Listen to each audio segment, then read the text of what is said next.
I'm Rob. And I'm Finn. Rob, you seem to be enjoying that cup of coffee. Yes, indeed. I love all styles of coffee. That's coffee made in different ways. You could say I'm a coffee addict. An addict, that's someone who likes doing a particular activity very much, and they can't stop doing it. And if you have a strong need to keep drinking coffee, then we could say you have an addiction. That's me. And that's what we're talking about today, coffee addiction. And we'll be talking about the dangers of drinking too much. Another word for drinking here is consuming. We'll look at some other coffee-related language in today's programme too. But first, Rob, how about a question? Yes, of course. I have a coffee-related question to ask you. Okay. Do you know which country drinks the most coffee per person? Is it A, Egypt, B, Finland, or C, Italy? I think they're all coffee-drinking countries, but I'll say B, Finland.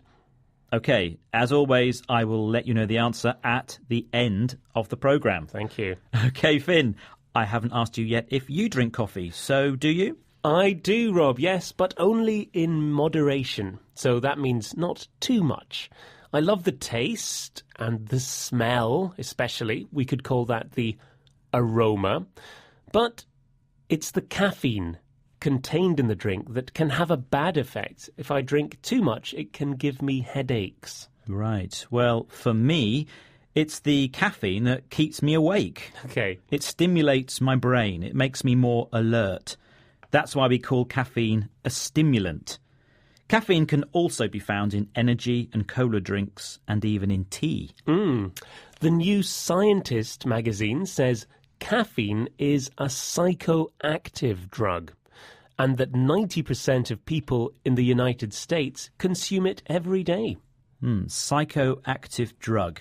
So what does that mean? It's a drug that affects how a person feels and sometimes how they behave.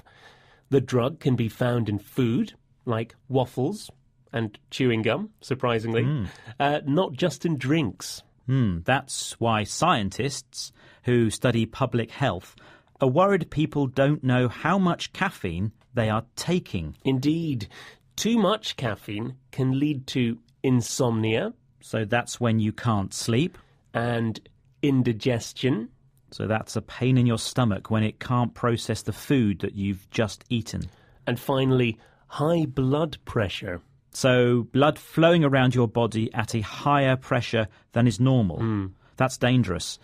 Well, sometimes drinking coffee does stop me sleeping, and sometimes I feel very alert and then very lethargic. You know, that's not having any energy. But I still can't give up.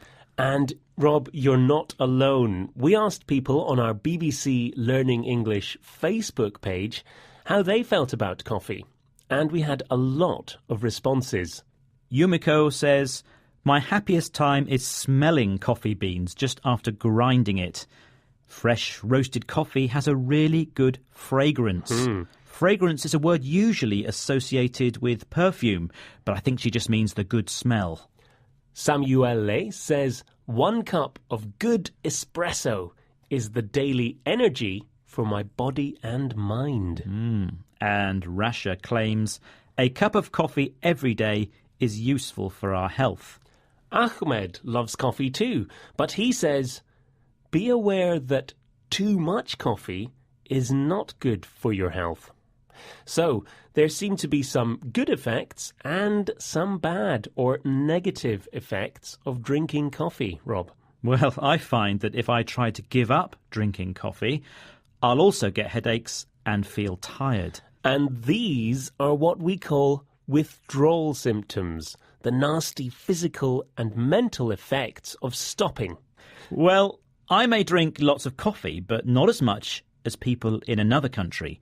Finn, earlier I asked you if you knew the people of which country drink the most coffee. And I said B, Finland. And guess what? Was I right? Were right. Oh, yes, yes. the people of Finland consume an incredible 12 kilograms of coffee per person every year.